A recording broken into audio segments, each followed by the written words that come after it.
Boa noite. Iniciamos a nossa web do dia 5 de dezembro de 2022 para o evento 798627 na OC de montagem de sistemas mecânicos. Pessoal, fazendo a nossa recapitulação, né? Na semana anterior nós tivemos a web falando sobre solda, soldagem. Todos aí estão lembrados? Sim, Viu? Tá lembrado. lembrado, né? Falamos sobre TIG, MIG, MAG, quais são as simbologias da solda, né? Como que a gente vai pegar isso num desenho para realizar a montagem, as Todo informações, revestido. eletrodo revestido. Show de bola, é isso mesmo. E hoje, né, nós vamos fazer o seguinte, como nós estamos trabalhando na montagem de sistemas mecânicos, né? Aqui já ali a gente utilizando acho que o mais simples, né? O mais simples não, o mais comum é tubulação, né? É lógico que tem gente que vai montar caldeira, tem gente que vai montar outros tipos de vaso de pressão, tem gente que vai montar outros tipos de materiais, né? Às vezes não com união de peças com solda, mas seguindo, né, essa linhagem que é um dos ramos, né? Até o enfoque aqui da nossa UC, né? Então, se nós tivemos os trabalhos de união de peça, hoje nós temos que garantir que essas uniões são bem feitas, né? Ainda mais em tubulações aí com alta pressão, né? Vapor d'água ou outros, né? Outros fluidos, nós temos também caldeiras, né? Que se tiver um problema aí, causa explosão, tudo mais. Então, a gente tem que garantir que a nossa soldagem, né? Esteja de acordo com eu falo com o que vai ser preciso, o que o material vai ser exposto, né? E aqui hoje, a nossa web é para garantir isso. Então, nós vamos ver os ensaios, né? Que a gente consegue verificar se o nosso ponto tá legal e não só para. É lógico que o ensaio, né? O enfoque é muito maior no ponto de união, mas ele pode ser utilizado para outras partes também, né? Um exemplo aqui que eu falei da caldeira, você já verificar se, depende do tipo de ensaio aqui, se a espessura tá legal, se não tem fratura, tudo mais. E vamos iniciar aqui com o primeiro, né? Alguns conhecem como LP, né? Algum dos senhores aqui presentes já trabalhou com ensaio de líquido penetrante? Hildo, Lucas, o Everton. Não, Eu não. não Não, trabalho né? ainda não. Não. É um show. Então, o que vai consistir esse líquido, né? Basicamente é o seguinte: quando a gente tem a presença de vapor d'água, né? Um exemplo. Se você tiver um mínimo de poro existente, ele vai passar. Então, ele sempre, a viscosidade dele muito baixa, né? Ele sempre consegue se moldar e entrar em espaços que a gente não deseja. Então, o líquido penetrante vai ser algo similar, né? Um líquido com uma viscosidade baixa, que ele vai entrar numa superfície porosa e a gente vê se ele consegue atravessá-la, né? Então, aqui, ó, um ensaio por líquidos penetrantes consiste em um método desenvolvido para a detecção de descontinuidades superficiais provenientes de tratamento térmico e processos de transformação. Esse ensaio é realizado através da penetração de líquidos em trincas, poros, dobras e rachaduras de peças pela ação do fenômeno conhecido como capilaridade, né? Então, esse líquido ele vai passar. Se existir um poro, né? Ele vai entrar e vai mostrar para a gente se a gente tem alguma imperfeição na peça ou não. Então, é geralmente aplicado em materiais sólidos, não magnéticos e que não apresentam a superfície porosa ou muito grosseira, né? Então, quais são as etapas desse ensaio? Então, tem a limpeza e desengraxamento da superfície, seguidas de secagem, né? Justamente para não misturar com água, com outras sujidades que pode atrapalhar o processo. Então, a gente sempre limpa, né, para fazer isso. Aqui, ó, contaminantes ou excesso de rugosidade, tais como óleo, graxa, água, ferrugem e outros afetam a confiabilidade do resultado do ensaio. Então, depois disso, né, de fazer essa limpeza toda, garantir que a superfície está pronta, né, a gente aplica o líquido penetrante, geralmente de cor vermelha, por imersão ou aspersão. É necessário que se forme um filme na superfície do material e pela ação da capilaridade, né, que é o líquido entrar nos pequenos poros ali, os capilares, penetre nas possíveis descontinuidades após um determinado tempo. Próximo passo, né? É necessário um determinado período de tempo para que o líquido penetre nas possíveis descontinuidades, né? Então a gente aguarda e posteriormente a gente faz a limpeza superficial para a retirada do excesso desse líquido.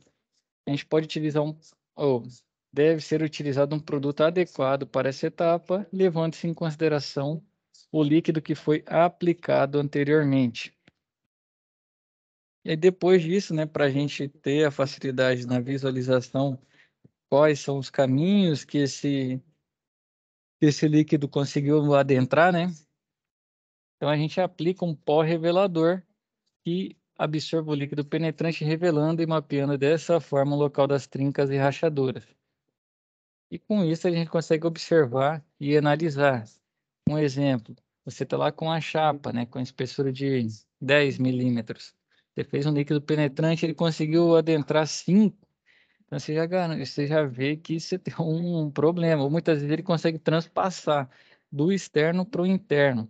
Então, se ele passou, o vapor d'água vai passar, você vai ter um ponto de vazamento. E um ponto de tensão desse, né, que tenha, como fala, está descontinuada a sua superfície, ali vai sofrer, né, mais pressão, tudo mais, e consequentemente vai ser o ponto que vai fraturar a sua tubulação. Então, o líquido é justamente para isso. Aqui é a imagem dele, né?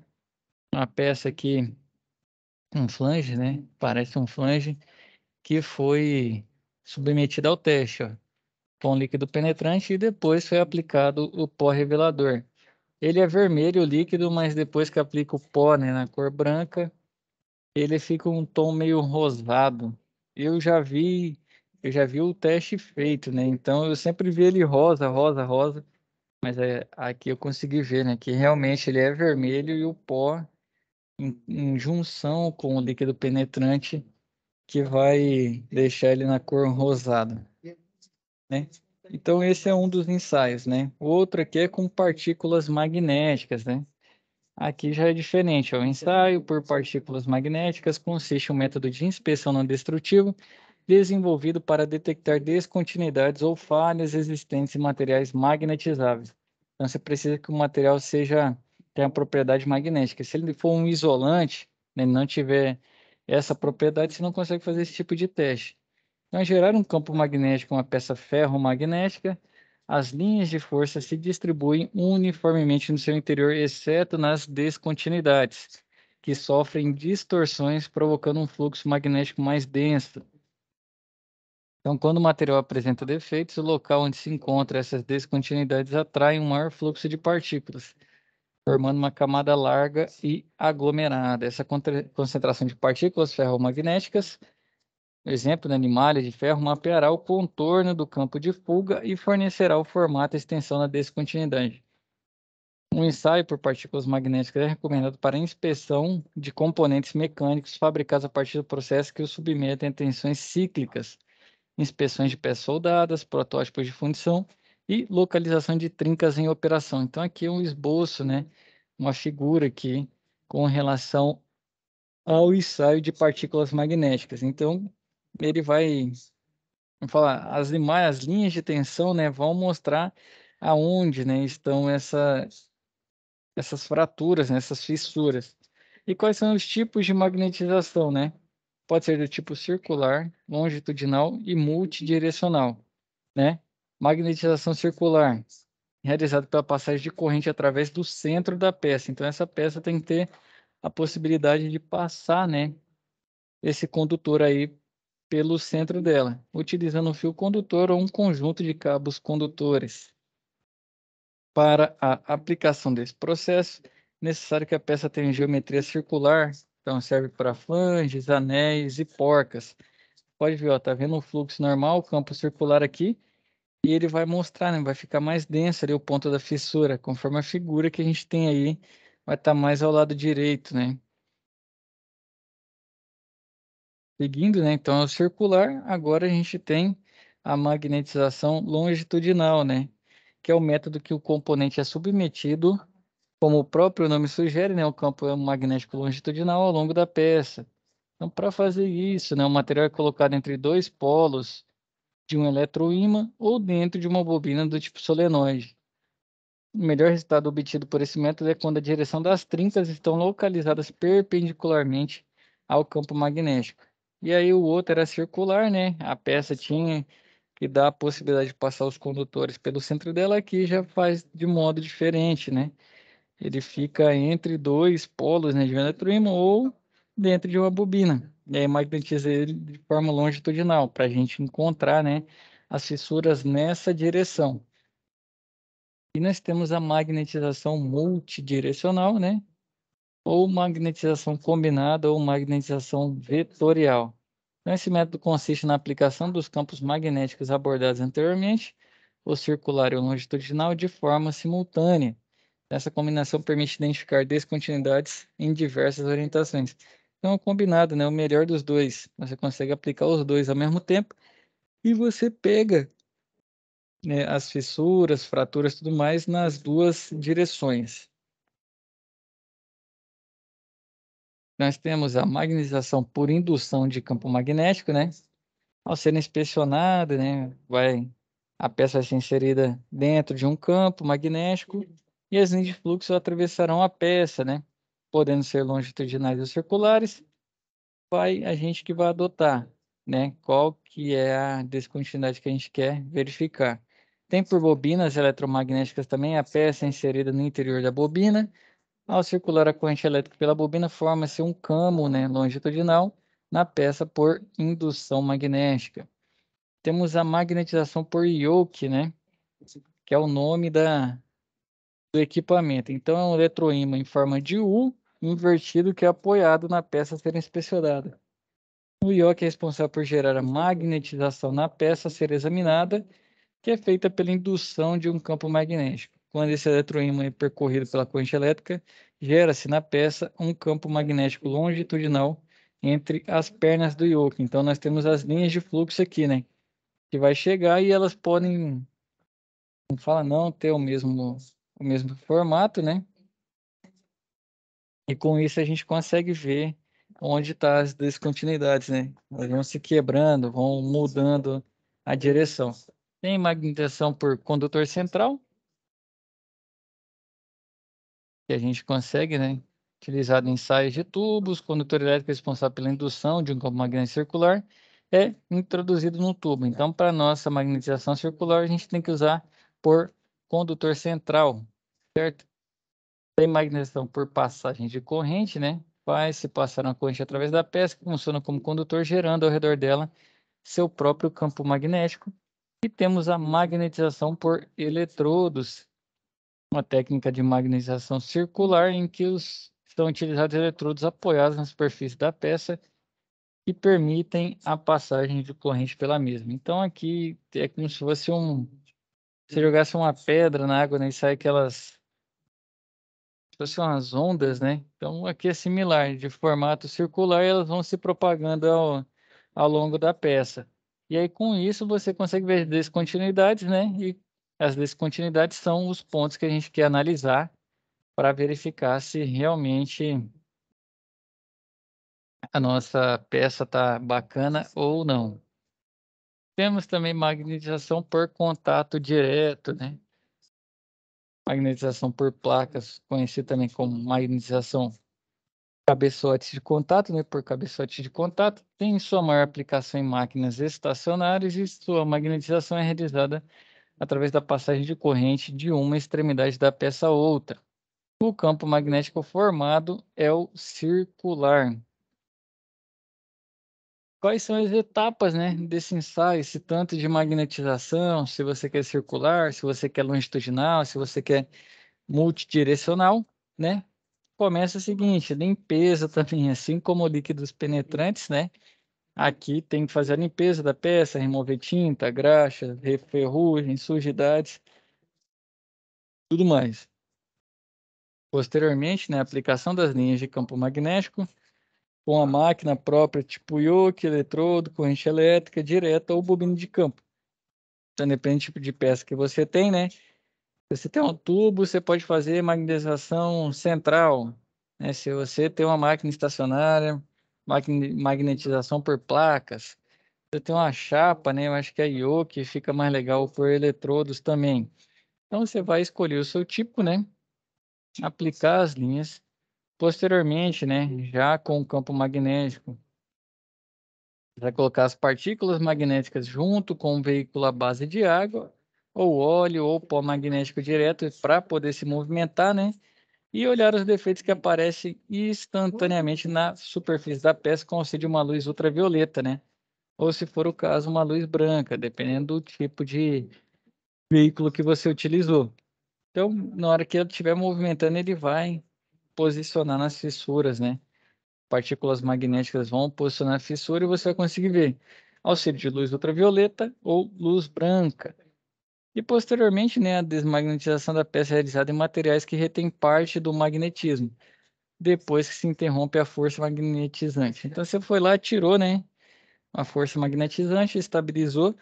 Se a peça não perder, né, o magnetismo que estava nela, você precisa realizar essa desmagnetização, porque senão as partículas, né, magnéticas ficarão presentes no corpo da sua peça. Então é necessário fazer, né, se for o caso. Temos também um ensaio de ultrassom. Vou primeiro pela imagem aqui, né, um aparelho, um transdutor, né, que vai mandar o sinal e depois vai receber. Então, uma definição dela, né? Esse método de ensaio é realizado através da aplicação de uma onda de frequência que ultrapassa o limite perceptível pelo ouvido humano. É utilizado uma frequência de ultrassom acima de 20 kHz. Caracteriza-se como sendo um método não destrutivo. Pessoal, acabei pulando isso aí, mas é importante. Quando a gente vai fazer os ensaios, né, a gente tem duas possibilidades: ensaios destrutivos e ensaios não destrutivos. Um ensaio destrutivo, um exemplo. Não sei se vocês lembram quando a gente estava nas aulas lá de fundamentos, nós falamos sobre ensaio de tração. Então você vai lá, vai puxar, né, prender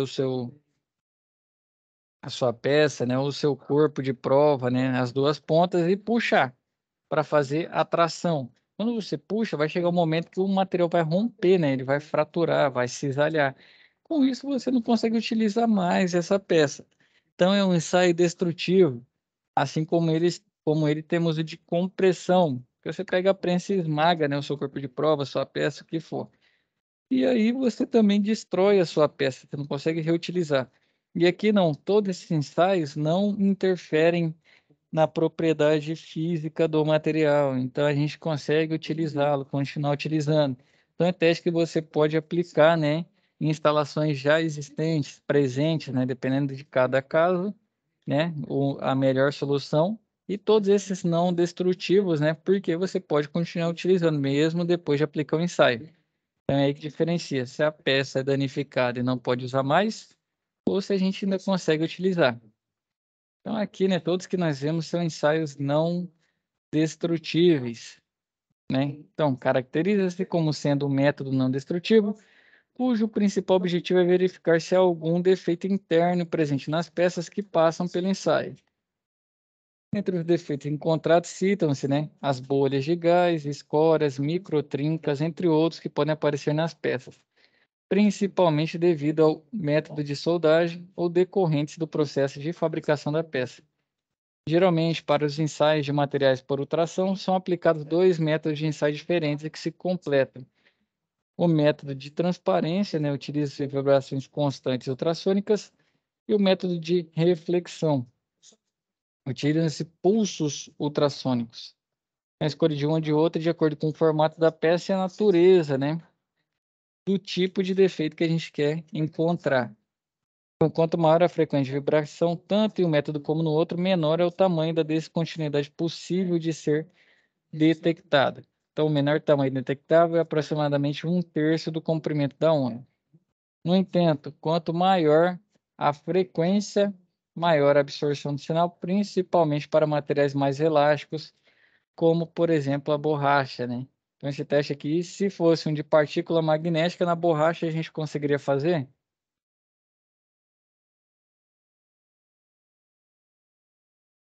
A gente viu lá que tem que magnetizar a peça, tem que ser ferro magnético a borracha. A gente conseguiria fazer um de partícula magnética? Não. Não, né, Hilda? Exatamente. Então, assim, a gente vê que tem vários tipos de ensaio, porque nem todos servem para vários tipos de peça, né? Assim como o Hildo bem disse aí. Então, se a gente tem uma peça de borracha, Aqui, ó, já um ensaio de ultrassom é indicado, né, para esse caso. Então, quanto maior a frequência, maior a frequência de vibração, né, menor é o tamanho da descontinuidade possível de ser detectada. Então, dependendo do tamanho que a gente precisa, né, a gente tem que subir essa frequência da vibração. E quanto maior a frequência, né, maior a absorção do sinal, e aí também melhora, né, maior absorção do sinal, né, principalmente para materiais mais elásticos, como por exemplo a borracha. Então, né, a figura vai mostrar uma falha interna. O feixe sônico de um transdutor incidiu na falha apresentada pela peça, gerando uma reflexão que é captada. Em seguida, envia um sinal em forma de um pulso para o aparelho, que foi a imagem que a gente viu aqui sobre o ultrassom, né? Então, o ensaio por ultrassom, né, apresenta uma grande vantagem em relação aos demais, né? Pois o mesmo possui uma grande sensibilidade para detectar pequenas descontinuidades internas causadas, né, pelos mais variados motivos. Porém, esse ensaio requer uma grande experiência do profissional que estiver executando o processo. É justamente para passar por toda a peça, encontrar, saber manipular a frequência, assim como a gente tem esses ensaios aqui, né, para ver o nosso abdômen. Creio que aqui basicamente quase todo mundo já deve ter feito um ensaio desse. Quer dizer, quase todo mundo não, quem já teve precisou ver algum órgão interno aqui do abdômen, né? Quem já passou aí por um ultrassom? Hildo, Everton, Hernani, o João, o Lucas. Alguém já passou por um ultrassom?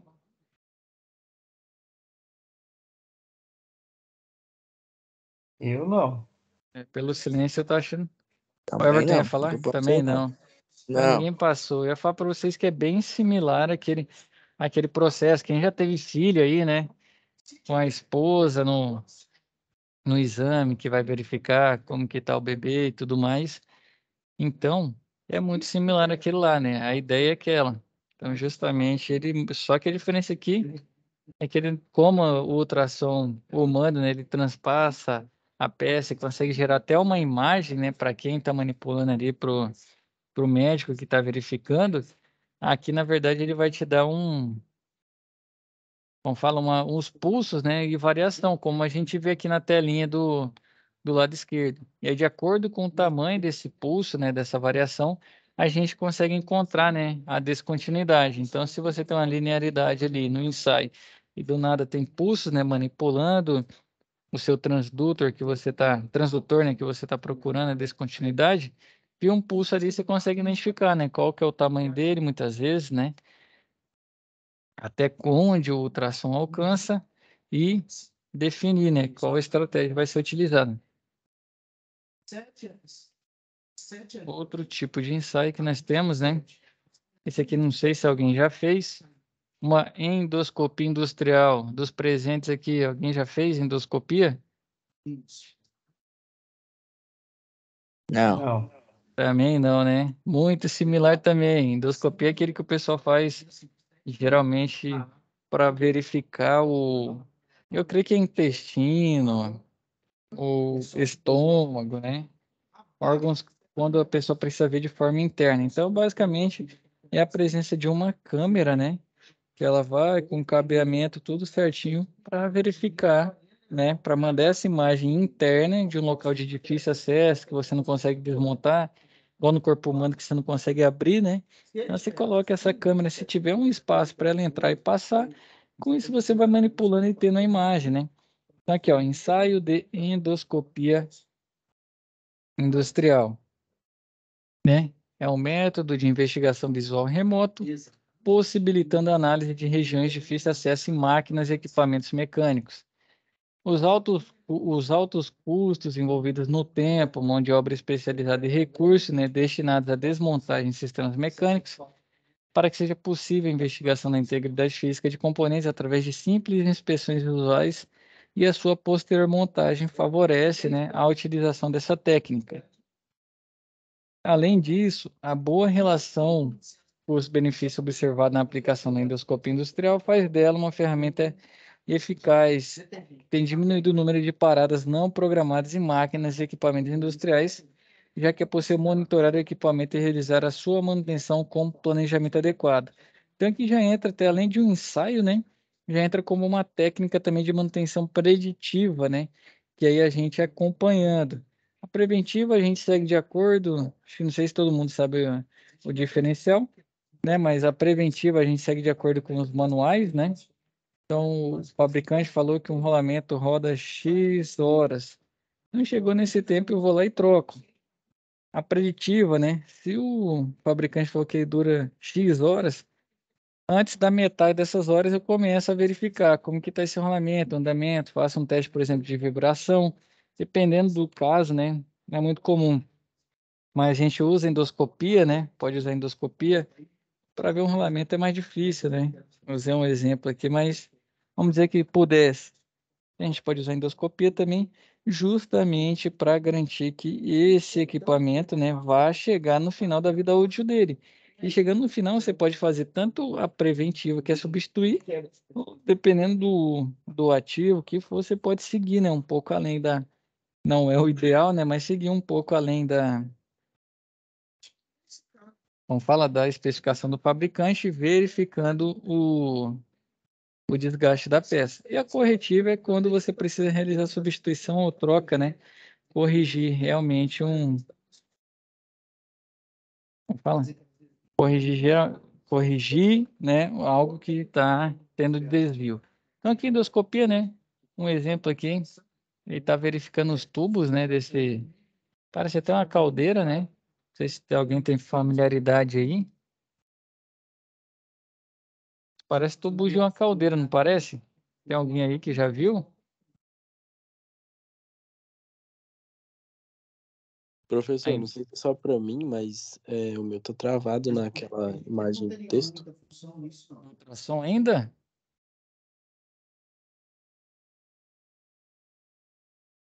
João, é do ultrassom? É aquele texto que fala quanto maior a frequência de vibração, tanto em Do metros por ensaio de segundo. ultrassom. Já passei 2, eu tô no 21. Pessoal, tá trocando para vocês aí, ó. Vou trocar, vou voltar para o que a gente tá. Para quantos está no slide de ensaio de endoscopia e para quantos não está? Para mim a tela tá em branco. A minha aqui, eu tô mudando aqui, conforme vai aparecendo aqui Você o consegue slide mudar? aqui, eu vou mudando. Consigo. Não era para deixar, não. Não sei o que está acontecendo. Ah, tá, agora que eu vi, eu também consigo mudar aqui. Então não era para vocês mudarem, não. Pera aí, eu vou derrubar e vou compartilhar de novo. Porque eu acho que aí, se vocês não mexerem, aí segue o que eu estou apresentando. Só um segundo. Mas se ninguém mexer, vamos lá, ó. Tô no slide de abertura, certo? Passei para o slide de líquido penetrante. Todo mundo viu? A gente vai vendo minha vida aí, ó. Passei para o slide Tá do magnetização Yoke. Tá mudando agora. Tá mudando agora. Agora estou no slide do ensaio de ultrassom. Isso mesmo. E agora de endoscopia. Isso. Isso, agora o meu também corrigiu. Show. Então aí a É que ele pergunta tem a anterior. opção aqui, Assim, João? é que ele tem a opção se você quiser passar ou ficar com quem tá apresentando, entendeu? Aí eu não sei por que tá acontecendo isso. De verdade. Mas tá bom. Eu já bloqueei os controles da apresentação, mas acho que vocês ainda conseguem mudar. Tudo bem. Então, quem tá vendo a imagem agora, isso aí parece uma tubulação de caldeira, não é isso? Quem já viu, já presenciou?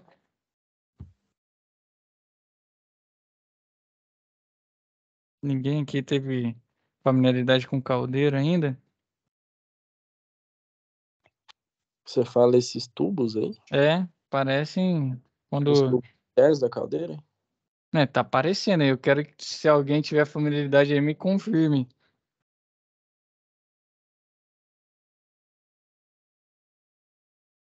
Não sei se todo mundo, acho que talvez aqui ninguém ainda viu, mas parece muito, pessoal. Tubulação de caldeira, né? Justamente para a gente verificar vazamentos, né? Pontos de trinca, tudo mais. E caldeira, por trabalhar com uma pressão muito elevada. Então, endoscopia industrial é um bom ensaio de verificação, né? Para a gente. Isso aqui muito na indústria automotiva também, hoje em dia está sendo utilizado, né, esses ensaios com câmera, justamente para evitar desmontar, né, partes desnecessárias que a gente tem dificuldade para averiguar. A gente faz a utilização dessa câmera. É lógico que aí tem que ser um operador, né, com bastante experiência, porque além de ter um olhar clínico, né, porque a câmera vai focar em alguns locais, e você com seu olhar tem que identificar, e outra é o manuseio, né, não é tão simples assim pegar bons ângulos, né, para que a gente consiga ter a visualização da parte interna. Aqui veio, acho que esse slide está invertido, né, falando sobre ensaios de partículas magnéticas, né. Na verdade, esse aqui tinha que estar para trás, ó. Na verdade, isso aqui é ensaio de endoscopia, o título que está errado, pelo jeito. O método é realizado introduzindo-se, né? Então aqui é sobre endoscopia mesmo. Introduzindo-se uma sonda com seu diâmetro estabelecido de acordo com as condições de entrada e uma câmera em sua extremidade, né? Os endoscópios modernos permitem a inspeção em equipamentos com comprimentos superiores a 20 metros e oferecem visualização em diversos ângulos, pois a câmera possui uma articulação que permite esse controle.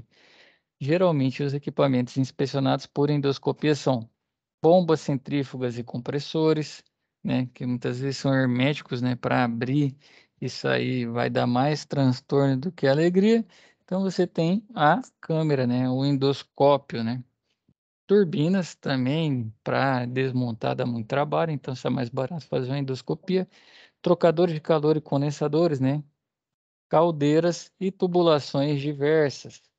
Dependendo do tipo de ensaio, esse aqui no custo-benefício acaba saindo mais barato. Mas é lógico que pegando na base, né? No começo de tudo, esse de endoscopia não é um dos mais baratos, né?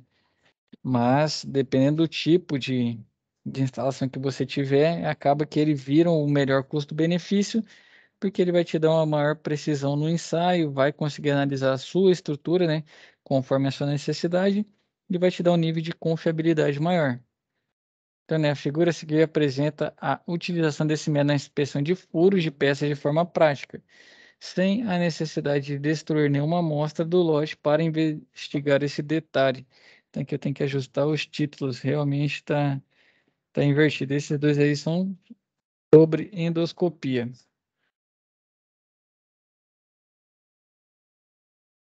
Indo, né? Nós temos o quê? Nós vemos os tipos, né, de ensaios que além de ajudar no processo, né, na confiabilidade, na segurança, né, porque caso tenha algum acidente, felizmente aí depende do tipo de fluido que está sendo transportado, se for uma tubulação, né, você pode ter danos aí a uma ou mais pessoas, né. E agora a gente entra também na questão de montagem e ajuste de equipamentos de proteção, né. Então, aqui o nosso primeiro são proteção de motores, né? Sempre que uma montagem ou até mesmo algum reparo for executado em um motor elétrico, é necessário verificar se todas as proteções foram instaladas ou reposicionadas. Deve-se evitar que correias, ventoinhas e outras partes permitam um contato físico com alguma pessoa, né? Ou seja, né, que fiquem expostas e possam provocar algum grave acidente. Então, todas as partes girantes, né, dos nossos equipamentos, conforme NR12, a gente tem que proteger. No caso que esse motor elétrico, né, ali tem um rotor com uma voluta, aqui atrás, né, onde tem a ventoinha que faz uma espécie de refrigeração dele, né, ela está protegida com uma tampa. Então, se ele tiver um sistema de transmissão por correia também, né, é importante colocar. Então, todos os locais que a gente tiver partes girantes, né, na nossa indústria, a gente tem que proteger para evitar que alguma pessoa, né, consiga ter contato direto. Porque depende da velocidade do material, aquilo ali rasga, né? Pode provocar danos a membros. Depende se a pessoa estiver com um crachá, está fazendo a manutenção ali, engancha, isso aí pode causar até a morte, né? Então, todas as partes girantes, né? A gente tem que fazer a proteção da mesma. Outro ponto importante, né? Proteções de partes fixas e móveis, né? Toda proteção confeccionada para ser montada em máquinas e equipamentos servirá como isolamento, né? Portanto, são necessários alguns cuidados quanto ao acabamento evitando cantos vivos nas estruturas e rebarbas, né? Justamente para evitar que alguém enganche ali, tenha alguma perfuração, corte, né? Um arranhão, tudo mais. Então, sempre que for executada alguma operação de reparo, né, em que haja necessidade de desmontar ou retirar a proteção, deve-se ter o cuidado redobrado para que o equipamento não venha a ser liberado sem as proteções. Esse procedimento acarretará nenhum grave erro, né, do profissional que estiver executando a montagem. Então, a gente vai realizar a montagem, é muito importante, imprescindível.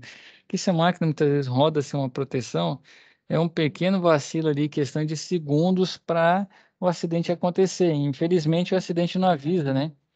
Não sei se vocês já presenciaram, né, o quão chato é quando alguém acidenta no trabalho, né? E muitas vezes a questão da montagem pode trazer esse cuidado a mais, né? Esse resguardo a mais para os operadores e todos que utilizam aquela planta fábrica, né? Então aqui, ó, evitar rebarba, evitar cantos, né, que possam causar, rasgar alguém, rasgar, danificar a roupa de alguém e tudo mais. Então é muito importante, hein, que a gente verifique outra, né, se as proteções estão posicionadas de forma correta, né?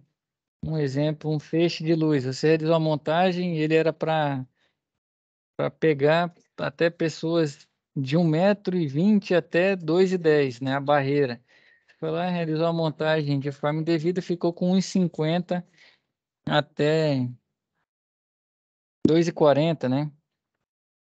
E aí alguém menor consegue colocar a mão, por exemplo, vamos dizer, numa a máquina de estampagem, na estamparia. E aí pode vir a esmagar. Então a montagem é muito importante por isso, né? Colocar as barreiras certas, muitas vezes a presença está igual aqui de grade, né? Para não tocar, justamente para manter o equipamento, às vezes tem um grau de liberdade, né? Maior, gira 360, tudo mais. E tá aqui as proteções, né? São muito importantes. Então não dá para negligenciá-las. Temos as proteções elétricas das portas, né? Em portas ou proteções consideradas componentes móveis, são instalados sensores ou fins de curso de segurança, com o objetivo de evitar o funcionamento das máquinas quando elas estiverem abertas ou fora de sua posição. Portanto, é extremamente proibido que o profissional retire ou borde os dispositivos de proteção quando estiver executando a montagem ou manutenção de máquinas e equipamentos. Então, tem processo, né, que tem uma sala separada. Então, você tem que evitar, né, que tenha a presença de humanos, né, dentro dessa sala quando a máquina estiver em operação, pelo risco, né, tudo mais que pode estar exposto. Então, aqui é um tipo de proteção, né, se a porta não estiver fechada, a máquina não liga, né, e ali se abriu, alguém veio, um desavisado abriu, que não podia abrir, um curioso, abriu a máquina, para de funcionar imediatamente. Aí você pode colocar um outro tipo de proteção, né, justamente para só voltar a operar com alguém acionando, tudo mais. E aqui tem um outro tipo de proteção. Mais um são os blocos de segurança com sensores, né? Geralmente são instalados em máquinas que possuem sistemas hidráulicos com avanço e retorno de pistões. Caso apresente algum problema de funcionamento, né, após a realização da montagem da máquina, é necessário que seja realizada uma análise dos componentes, a identificação da causa do defeito e a solução do problema apresentado.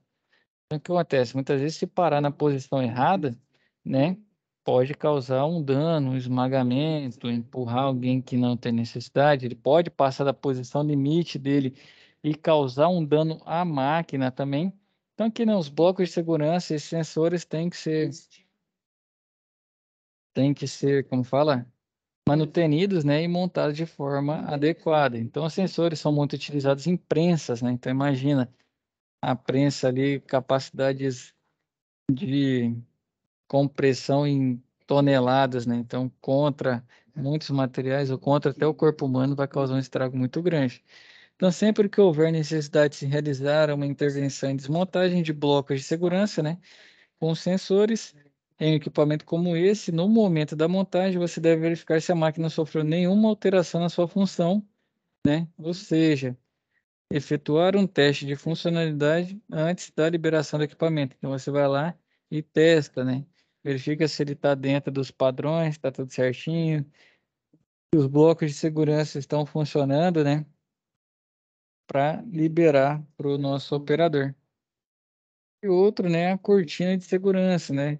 Caso alguém acione a cortina de segurança com a máquina em funcionamento, imediatamente, de forma automática, o equipamento será desligado. Se houver a necessidade de alguma intervenção no equipamento, sempre que terminar o reparo, o técnico deve executar um teste de funcionalidade para garantir que seu funcionamento não sofreu nenhuma alteração. Então aqui tem uma barreira, né, uma cortina de segurança. Temos a laser, isso aí, temos diversas formas, né, ou acionamentos ali para garantir que o operador esteja longe da máquina em funcionamento, justamente para garantir a qualidade. E pense no seguinte: meu operador é muito experiente, né? Já trabalha aqui há 15 anos. Então, infelizmente, o acidente ocorre quando a gente menos espera. Tanto os ensaios, né, quanto aqui nos ajustes, né, para montagem de equipamentos, né, segurança e tudo mais, estão todas visando a segurança do operador. Então, quando a gente realiza a montagem, né, a gente pensa, pô, isso aqui dá para tirar, isso aqui é bobeira. Quem que vai fazer uma bobeira dessa? Infelizmente, né, se existe aquilo é porque já ocorreu. E, e é mais comum ter menos segurança do que precisa do que ter mais segurança do que os processos necessitam. Então, quando a gente se depara, né, com esse tipo de equipamento, esse tipo de barreira, é importante que elas estejam em funcionamento. E quem realiza a montagem é o primeiro, né, a dar esse confere aí e liberar o equipamento para funcionamento. Certo, senhores? Para o nosso planejamento para a web de hoje, vem até aqui. Deixar aberto aí para os senhores, né, com relação às dúvidas.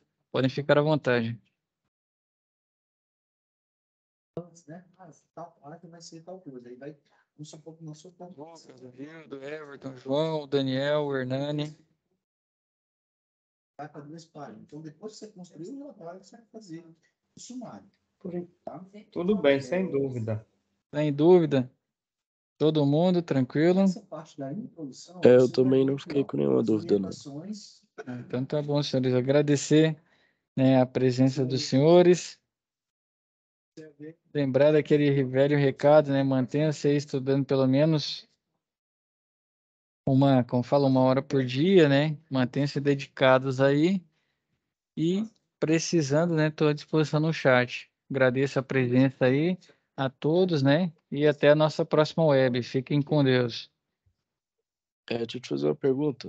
Sim, É feito Hernani. algum tipo de chamada? Não, o pessoal pediu para fazer chamada, mas de lá para cá, né, já tem um tempinho que eu estou abolindo.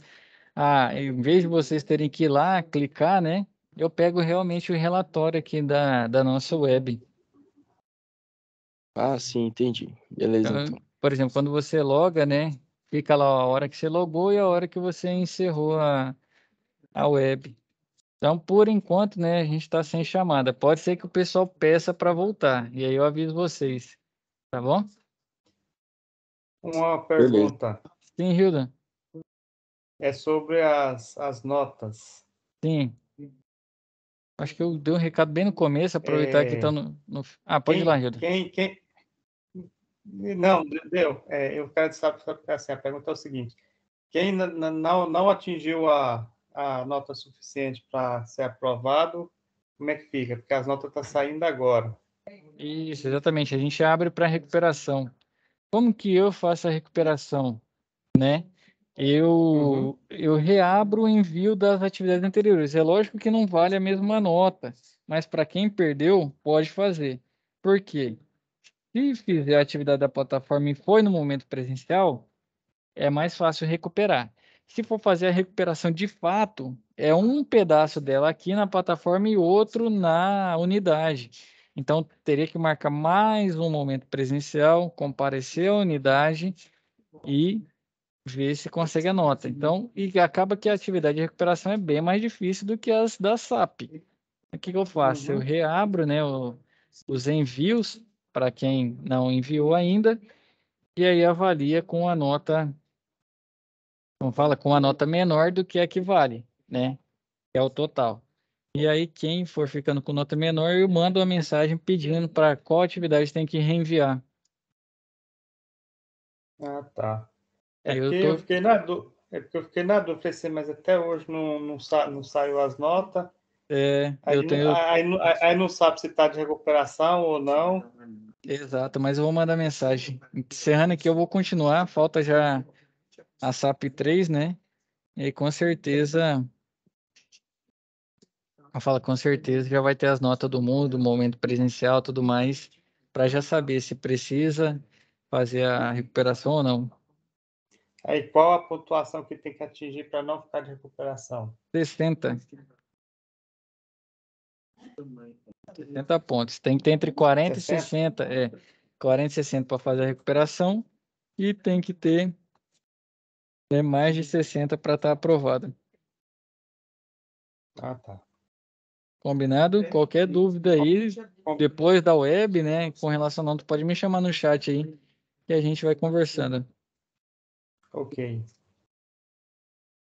Respondido, Hildo? Respondido. Show. Então, pessoal, aqui eu ainda vou ter mais 30 minutos aí, eu vou estar grudado para terminar essa correção de vocês, lançar o momento inicial. Eu creio que até as 22 aí as notas já estão atualizadas para todo mundo. Fechado? Fechado. Então, combinado. Senhores, agradeço a presença. Fiquem com Deus, né? E até a nossa próxima web. Com Deus. Boa noite. Boa noite. Tchau, tchau. Falou, com Deus.